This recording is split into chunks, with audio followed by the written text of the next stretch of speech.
Now, the first guy we're going to talk about is none other than Mike Huckabee, who is now a Florida resident, lives a couple hours away in Destin, got a nice home on the beach.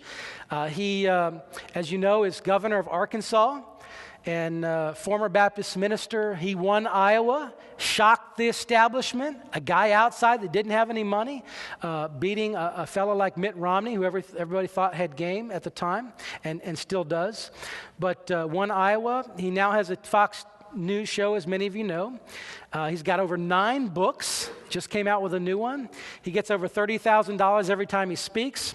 He's a real favorite of evangelicals, obviously. Excellent communicator, affable, funny, is really able to connect with people. Just a wonderful, unpretentious, humble Christian man who's just really able to even reach over the aisle.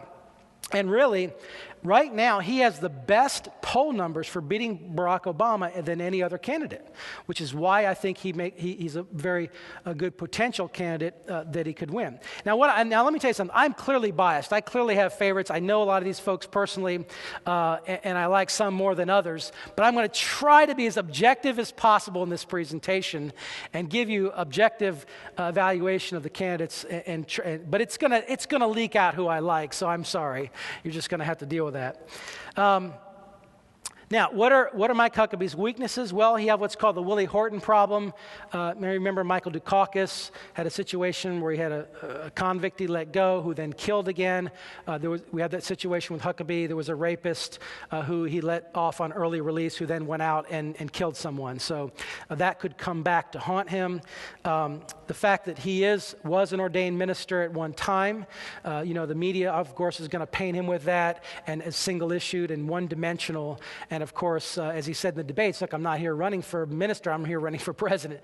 And so, but he's got to be able to shed that. And then also, some of the conservatives have been sharply critical of him. He's viewed as a moderate by some. Phyllis Schlafly and others have been very sharply critical of his education policy, maybe some views on taxes, although I think he's probably amended that quite a bit, and then foreign policy issues as well. He's done a very good job. He's been to Israel several times, done a very good job in the last 4 years of shoring himself up in the area of public policy and becoming having much more command. The big question is Mike Huckabee serious about running? That's the question. He's making lots of money. He's likely a multimillionaire at this point between his royalties and his speaking fees. He's got a nice home. I mean, he flies up to New York and does his shows and flies back in a day or so and gets to be the leader of the Christian conservative movement. And so, some would say, why would you want to subject yourself to the scrutiny and the hassle of running for president again when you kind of have everything you need? I mean, you're very influential the way it is.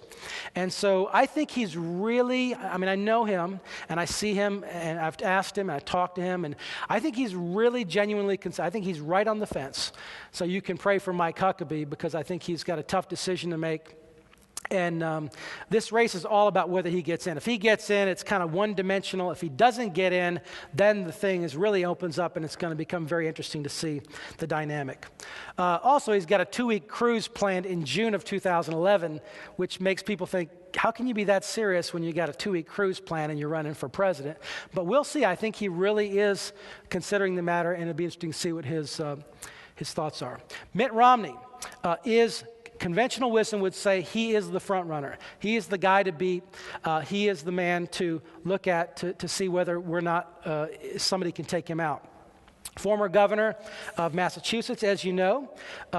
He's a Latter-day Saint, former stake president. Stake president is like a bishop, an overseer over several temples within the Mormon church. He has significant personal wealth. Again, the money factor estimated between $190 to $250 million he's worth, and will be very strong in New Hampshire and in Nevada. In New Hampshire previously, he was second place behind McCain, and so he'll do very well in New Hampshire. And in Nevada, about 1 out of 4 caucus voters in Iowa and Nevada are caucus states, and that means that they don't have a primary where everybody votes. They just you have to show up literally at a physical location and be a delegate and vote and be involved that way. So the dynamic of campaigning is a little bit different in a caucus state than in a primary state. He's striking. His appearance is very presidential, very professional, but it's also been a negative for him. It's kind of one of these deals where your greatest strength is your greatest weakness, because he's also come off as aloof and impersonal. But I tell you what, he's done a remarkable job, because what he has done is he used to, when you'd ask him a question, remember the Ask Mitt Anything campaign? He'd drill down and give you all the details of the policy, and he'd be very specific and very detailed. Now, he's talking like Reagan. He's speaking in sweeping leadership kinds of words, talking about how he can reform America. And he's not kind of drilling down, being a policy wonk, but although he has the ability to do that. But he's very smartly speaking in very broad terms about where we need to go as a country. And you look at where he just announced his exploratory committee. He didn't have a suit on. He had a black shirt on with almost like a Joe Lunchbucket leather coat, and he's got a baseball field in back of him in New Hampshire. So this is very smart. It really has changed his whole persona. And so that's a very smart thing. And he's got to do that, because he's come off as kind of the Manchurian candidate, the perfect candidate. And you kind of just wonder about a guy that's so good, you never see a hair out of place. And so that's been a criticism. Some of his downsides: he was formerly pro-choice as governor. And not just pro-choice, but he was very pro-choice. I mean, he's in a debate with former Senator Ted Kennedy, and he's saying, I'm pro-choice, and I believe in a woman's right to choose, and I will never, ever waver from that. Well, that's kind of hard to, and I asked him when I saw him personally, I said, what was the major influence? And he gave a story about meeting with some Harvard scientists and talking about stem cell research, and it just wasn't very convincing. So that's a big liability, only to be outweighed by the second biggest liability, and that's Massachusetts health care, which is pretty much identical to Obamacare. He has got to deal with that problem. That is his biggest liability right now, substantively, that he's got to deal with if he's going to have any strength in these states. And, I think that Mitt's problem, again, is for every strength that he has another weakness, which seems to, kind of cancel the strength, or at least compete with it. And so that's where he would be at in the lineup. Now, look at the numbers here. Let me just say this. If Huckabee is in my judgment, the whole race is about Huckabee and Romney. Okay? Romney's likely to win. Huckabee will win Iowa, certainly. He's been back to Iowa several times. He won Iowa before. Iowa likes Huckabee, and so that's very likely to occur. In New Hampshire, Romney is likely to take the second state, New Hampshire. We don't have McCain here. I'm sure a lot of that will be split between the candidates, but it's very likely that he could take New Hampshire. He did very well there and could likely do very well again. And then in South Carolina, again, Huckabee, Romney, back to Huckabee here in South Carolina. Lots of religious conservatives in South Carolina. He's from a southern state, so there's some, continuity there. And so I would predict that Mike Huckabee in a race against Mitt Romney, who only got 15% last time, is certainly going to go to Huckabee. And then you have Nevada.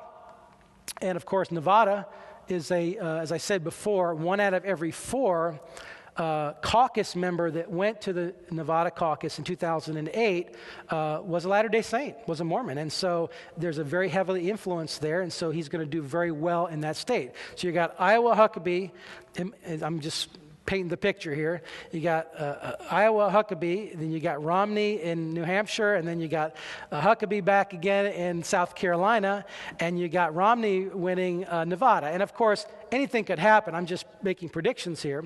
But if that happens, what does that put us for Florida? That makes us a key player again. And it also makes you a key player sitting in this room because of your geographical region here in North Florida. But currently, as we said, Romney is out front. The two biggest players. A showdown would be very close between two of them, as I showed you, between the two states. Now, again, it is possible that all the second-tier candidates that we're going to talk about in a second could theoretically split all the religious conservatives and the Tea Party voters, and they don't consolidate themselves, and the numbers are very, very thinned out. But the fact that these two candidates have run before is an enormous advantage. They have huge name ID. They're known quantities. People feel more comfortable with them, whereas if you're a guy like Tim Pawlenty, who we'll see who's Temple Inti? You have to introduce yourself. You kind of got to get over the hurdle. You got to go through the metamorphosis of being criticized, and you got to survive all of that. And so that's why I think these two men, if Huckabee does get in, will be the two guys that are going to battle it out. Again, Romney last time placed second in Florida, and Huckabee was fourth. And so it would be very interesting to see. Marco Rubio, our current Senate President Mike Herodopoulos, Congressman Dan Webster, and many other Florida legislators supported Huckabee.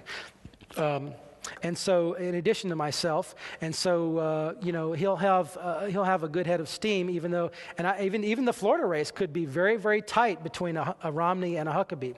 And so, it's going to be interesting to see how that plays out.